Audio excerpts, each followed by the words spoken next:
Kodagu BJP ಪ್ರಧಾನ ಕಾರ್ಯದರ್ಶಿಯಾಗಿದ್ದ ಸಂಪಾಜೆ ನಿವಾಸಿ ಬಾಲಚಂದ್ರ ಕಳಗಿಯವರ ಹತ್ಯೆ ಪ್ರಕರಣದ ಇಬ್ಬರು ಆರೋಪಿಗಳ ಮೇಲಿನ ಆರೋಪ ಸಾಬೀತಾಗಿದ್ದು, ತಪ್ಪಿತಸ್ಥರಿಗೆ 1ನೇ ಅಪರ ಜಿಲ್ಲಾ ಮತ್ತು ಸತ್ರ ನ್ಯಾಯಾಲಯ ಜೀವಾವಧಿ ಶಿಕ್ಷೆ ವಿಧಿಸಿದೆ.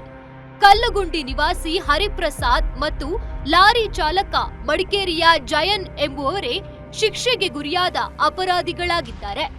ಆರೋಪಿಗಳಾದ ಹರಿಪ್ರಸಾದ್ ಮತ್ತು ಜಯನ್ ಅವರ ಮೇಲಿನ ಆರೋಪ ಸಾಬೀತಾಗಿರುವುದಾಗಿ ಕೊಡಗು ಜಿಲ್ಲಾ 1ನೇ ಅಪರ ಜಿಲ್ಲಾ ಮತ್ತು ಸತ್ರ ನ್ಯಾಯಾಲಯ ಅಕ್ಟೋಬರ್ 16ರಂದು ತೀರ್ಪು ನೀಡಿದ್ದು, ಶಿಕ್ಷೆ ಪ್ರಮಾಣವನ್ನ ಶನಿವಾರ ಪ್ರಕಟಿಸಿದೆ.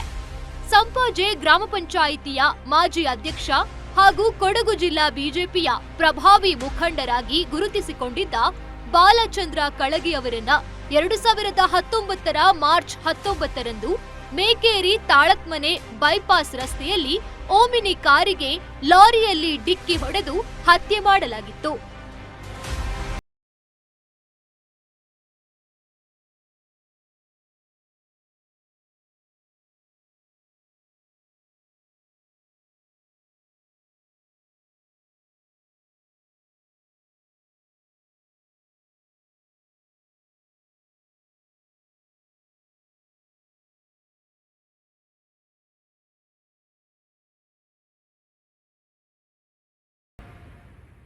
ಮೇಲ್ನೋಟಕ್ಕೆ ಇದೊಂದು ಅಪಘಾತ ಪ್ರಕರಣ ಎಂದು ಕಂಡು ಬಂದಿತ್ತಾದರೂ ತನಿಖೆ ನಡೆಸಿದ ಪೊಲೀಸರು ಇದೊಂದು ಸುಪಾರಿ ಕೊಲೆ ಪ್ರಕರಣದ ಸತ್ಯವನ್ನ ಭೇದಿಸಿದ್ರು.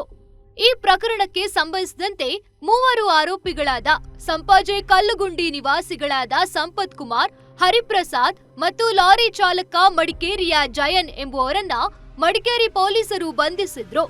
ಜಾಮೀನಿನಲ್ಲಿ ಹೊರಗೆ ಬಂದಿದ್ದ ಆರೋಪಿಗಳಲ್ಲಿ ಒಬ್ಬನಾದ ಸಂಪತ್ ಕುಮಾರ್ ಎಂಬಾತನನ್ನ ಸುಳ್ಯದ ಶಾಂತಿನಗರದಲ್ಲಿ ಗುಂಡು ಹೊಡೆದು ಹತ್ಯೆ ಮಾಡಲಾಗಿತ್ತು. ಬಾಲಚಂದ್ರ ಕಳಗಿ ಕೊಲೆ ಪ್ರಕರಣಕ್ಕೆ ಸಂಬಂಧಿಸಿದಂತೆ ಉಳಿದ 2 ಆರೋಪಿಗಳಿಗೆ ಇದೀಗ ನ್ಯಾಯಾಲಯ ಜೀವಾವಧಿ ಶಿಕ್ಷೆ ವಿಧಿಸಿದೆ.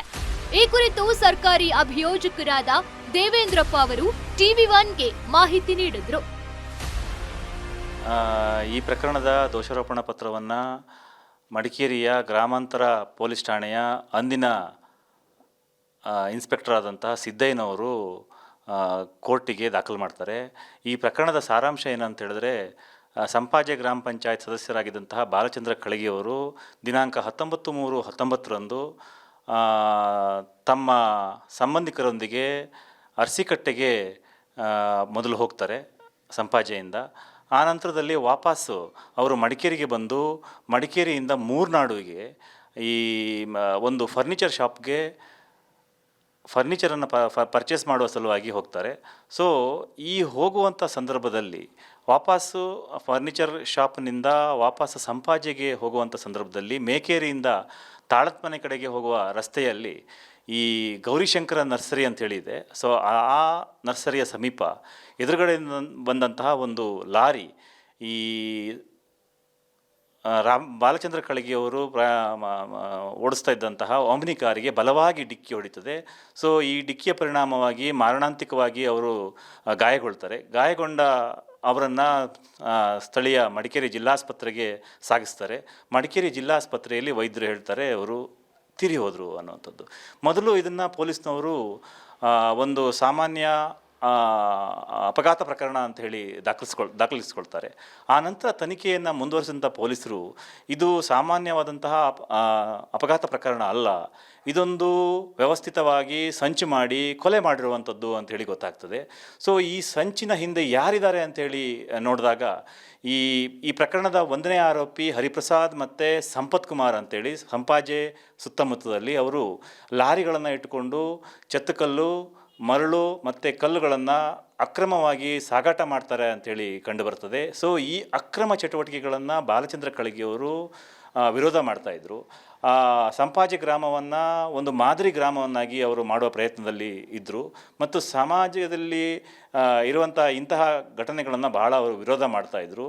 ಸೊ ಇದಲ್ಲದೆ ಈ 1 ಮತ್ತು 2ನೇ ಆರೋಪಿತರು ಅಂದರೆ ಹರಿಪ್ರಸಾದ್ ಮತ್ತು ಸಂಪತ್ ಕುಮಾರ್ ಅವರು ಸಂಪಾಜೆಯಲ್ಲಿ ಒಂದು ಮದ್ಯದ ಅಂಗಡಿ ಮತ್ತು ಕ್ಲಬ್ಗಳನ್ನು ತೆರೆಯುವ ಒಂದು ಇರಾದೆಯನ್ನು ಇಟ್ಕೊಂಡಿದ್ರು. ಇದನ್ನು ಸಹ ಬಾಲಚಂದ್ರ ಕಳಗಿಯವರು ತುಂಬ ವಿರೋಧ ಕೂಡ ಮಾಡಿದರು. ಸೊ ಈ ಬಾಲಚಂದ್ರ ಕಳಗಿಯವರ ಮನೆಗೆ ಈ ಸಂಪತ್ ಕುಮಾರ್ ಮತ್ತು ಹರಿಪ್ರಸಾದ್ ಅವರು ಹೋಗ್ಬಿಟ್ಟು ಅವರಿಗೆ ಈ ಏನು ಮದ್ಯದ ಅಂಗಡಿಯನ್ನು ತೆರೆಯುವ ಸಲುವಾಗಿ ಬೆದರಿಕೆಯನ್ನು ಕೂಡ ಹಾಕಿ ಬಂದಿರುತ್ತಾರೆ.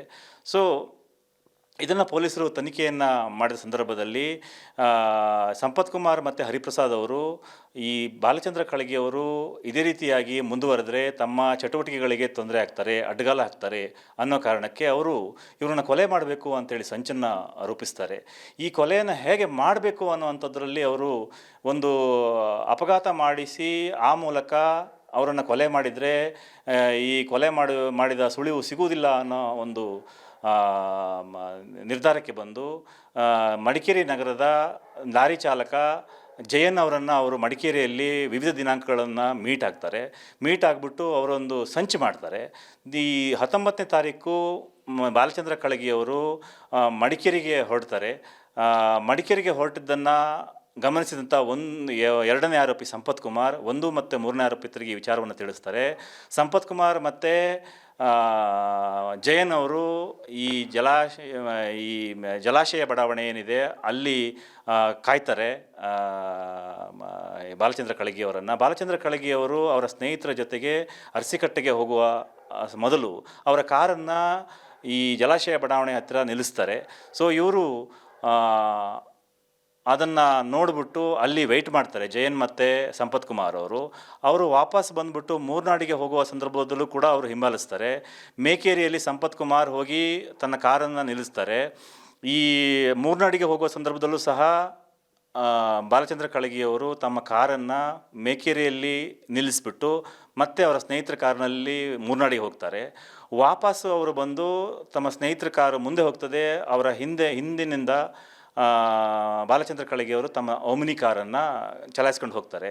ಇವರು ಈ ತಾಳತ್ಮನೆ ಕಡೆಗೆ ಮೇಕರಿಯಿಂದ ಹೋಗುವ ಸಂದರ್ಭದಲ್ಲಿ ಸಂಪತ್ ಕುಮಾರ್ ಈ ಮೊದಲೇ ನಿಗದಿಯಾದಂತೆ ಅಂದರೆ ಸಂಚು ಮಾಡದಂತೆ ಜಯನ್ ಅವರಿಗೆ ಫೋನ್ ಮಾಡಿ ತಿಳಿಸ್ತಾರೆ. ಈ ರೀತಿಯಾಗಿ ಬಾಲಚಂದ್ರ ಕಳಗಿಯವರ ಕಾರ್ ತಾಳತ್ಮನೆ ಕಡೆಗೆ ಬರ್ತಾ ಇದೆ ಅಂತ ಹೇಳಿ.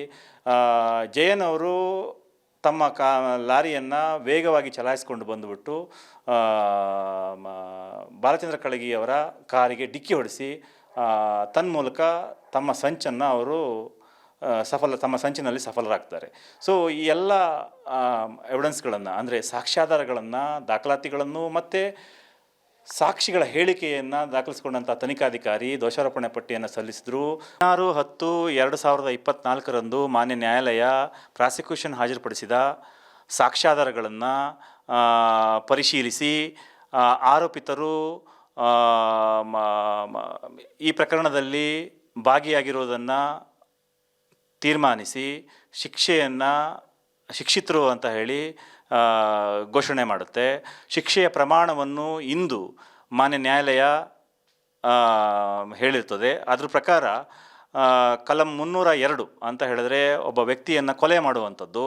ಸೊ ಈ ಕಾರಣಕ್ಕಾಗಿ ಆರೋಪಿಗಳಿಗೆ ಜೀವಾವಧಿ ಅಥವಾ ಗಲ್ಲಿಗೆ ಏರಿಸುವಂಥ ಶಿಕ್ಷೆಯನ್ನು ವಿಧಿಸಬಹುದಾಗಿರುತ್ತದೆ. ಆದರೆ ಗಲ್ಲಿಗೆ ಏರಿಸುವ ಪ್ರಕರಣಗಳು ಬಹಳ ಅಪರೂಪದ ಪ್ರಕರಣಗಳಾಗಿದ್ದ ಕಾರಣ ನ್ಯಾಯಾಲಯಕ್ಕೆ ಆರೋಪಿಗಳಿಗೆ ಜೀವಾವಧಿ ಶಿಕ್ಷೆಯನ್ನು ವಿಧಿಸುವಂತಹ ಆಯ್ಕೆ ಇರ್ತದೆ. ಸೊ ಆ ಆಯ್ಕೆಯಲ್ಲಿ ಇವತ್ತು ಆರೋಪಿಗಳಿಗೆ ಜೀವಾವಧಿ ಶಿಕ್ಷೆಯನ್ನು ವಿಧಿಸಿದೆ. ಜೀವಾವಧಿ ಶಿಕ್ಷೆ 1 ಮತ್ತು 3ನೇ ಆರೋಪಿತರು ಹರಿಪ್ರಸಾದ್ ಮತ್ತು ಜಯನ್ ಅವರು. ಸಂಪತ್ ಕುಮಾರ್ ಈಗಾಗಲೇ ಮೃತಪಟ್ಟಿರೋದ್ರಿಂದ ಈ ಇಬ್ಬರು ಆರೋಪಿಗಳಿಗೆ ಜೀವಾವಧಿ ಶಿಕ್ಷೆಯನ್ನು ಕೊಟ್ಟಿರುವಂಥದ್ದು. ಮತ್ತು ಅವರಿಗೆ ದಂಡವನ್ನು ಸಹ ವಿಧಿಸಿದೆ. 44,000 ರೂಪಾಯಿ ದಂಡವನ್ನು ಸಹ ವಿಧಿಸಿರುವಂಥದ್ದು. ಆ ಪೈಕಿ ದಂಡದ ಅಷ್ಟೂ ಪ್ರಮಾಣವನ್ನು ಮೃತರ ಪತ್ನಿ ರಮಾದೇವಿಯವರಿಗೆ ನೀಡಬೇಕಂತ ಹೇಳಿ ಮತ್ತು ಪ್ರಾಧಿಕಾರಕ್ಕೆ ಅವರ ಮುಂದಿನ ಅಂತ ಹೇಳಿದ್ರೆ ಈ ಕಾಂಪನ್ಸೇಷನ್ ಕೊಡುವಂತಹ ಒಂದು ವ್ಯವಸ್ಥೆ ಇದೆ. ನೊಂದ ವ್ಯಕ್ತಿಗಳಿಗೆ ಕಾಂಪನ್ಸೇಷನ್, ಯಾವುದೇ ಕ್ರಿಮಿನಲ್ ಪ್ರಕರಣಗಳಲ್ಲಿ ನೊಂದ ವ್ಯಕ್ತಿಗಳಿಗೆ ಕಾಂಪನ್ಸೇಷನ್ ಕೊಡುವಂಥ ವ್ಯವಸ್ಥೆ ಇದೆ. ಸೊ ಆ ಕಾಂಪನ್ಸೇಷನನ್ನು ನಿಗದಿಪಡಿಸಿ ಕಾಂಪನ್ಸೇಷನ್ ನೀಡಬೇಕು ಅಂತ ಹೇಳಿ ಕೂಡ ಆದೇಶ ಮಾಡಿರುವಂಥದ್ದು. ನ್ಯಾಯಾಲಯದ ತೀರ್ಪಿನ ಕುರಿತು ಬಾಲಚಂದ್ರ ಕಳಗಿಯವರ ಸಹೋದರ ತಿಲಕ್ ರಾಜ್ ಕಳಗಿಯವರು ಟಿವಿ1ನೊಂದಿಗೆ ಪ್ರತಿಕ್ರಿಯಿಸಿ, 5 ವರ್ಷಗಳ ಬಳಿಕ ಸಹೋದರನ ಸಾವಿಗೆ ನ್ಯಾಯ ದೊರಕಿದೆ. ನ್ಯಾಯಾಲಯದ ತೀರ್ಪು ಸತ್ಯಕ್ಕೆ ಸಂದ ಜಯವಾಗಿದೆ ಎಂದರು. ಕಳಗಿ ಬಾಲಚಂದ್ರ ಅವರು ಹತ್ಯೆಯಾಗಿ 5 ವರ್ಷ ಕಳೆದ ನಂತರ ಅವರ ಸಾವಿಗೆ ಒಂದು ನ್ಯಾಯ ದೊರೆತಿದೆ. ಗೌರವಾನ್ವಿತ ನ್ಯಾಯಾಧೀಶರು ಅವರ ಆ ಆರೋಪಿಗಳಿಗೆ ಜೀವಾವಧಿ ಶಿಕ್ಷೆಯಂಥ ಕಠಿಣ ಶಿಕ್ಷೆಯನ್ನು ವಿಧಿಸಿದ್ದಾರೆ. ಹಾಗೆ ಈ ತೀರ್ಪು ನ್ಯಾಯಕ್ಕೆ ಸಂದ ಜಯ ಹಾಗೂ ದೇವರು ಕೊಟ್ಟಂಥ ವರ. ಯಾಕಂದರೆ ಊರಿನ ಜನತೆಯ ಆಶಯದಂತೆ ಕಳಗಿ ಬಾಲಚಂದ್ರ ಅವರ ಆತ್ಮಕ್ಕೆ ಶಾಂತಿ ಸಿಗಬೇಕು, ಅಪರಾಧಿಗಳಿಗೆ ಜೀವಾವಧಿ ಶಿಕ್ಷೆ ಅಥವಾ ಮರಣದಂಡ ಶಿಕ್ಷಿಸಬೇಕು ಒಂದು ಆಶೆಯಾಗಿತ್ತು. 3 ಗ್ರಾಮದ ಸಾವಿರಾರು ಜನರ ಹೃದಯದ ಮನಸ್ಸಿನ ನೋವನ್ನು ಇವತ್ತು ಸ್ವಲ್ಪ ಮಟ್ಟಿಗೆ ನಿವಾರಣೆ ಮಾಡಿದೆ ಅಂತೇಳಿ ಹೇಳಲಿಕ್ಕೆ ನಾನು ಬಯಸ್ತೇನೆ. ಎಲ್ಲೇ ಇದ್ದರೂ ಕೂಡ ನ್ಯಾಯಕ್ಕೆ ಜಯ ಇದೆ, ಇದು ನ್ಯಾಯಕ್ಕೆ ಸಂದ ಜಯ ಅಂತೇಳಿ ಇವತ್ತು ಯಾವಾಗ ಕಳಗಿ ಬಾಲಚಂದ್ರ ಅವರು ಸಂಪಾಜೆ ಗ್ರಾಮಕ್ಕೆ ರಾಷ್ಟ್ರ ಪ್ರಶಸ್ತಿ ತಂದುಕೊಟ್ಟು ಹೆಮ್ಮೆ ಗಳಿಸಿದರು, ಅದೇ ರೀತಿ ಇವತ್ತಿನ ಈ ತೀರ್ಪು ನಮ್ಮ ಸಂಪಾಜೆ ಜನತೆಗೆ ಒಂದು ರಾಷ್ಟ್ರ ಪ್ರಶಸ್ತಿ ಬಂದಂತೆ ಆಗಿದೆ. ಟಿವಿ1 ನ್ಯೂಸ್ ಮಡಿಕೇರಿ.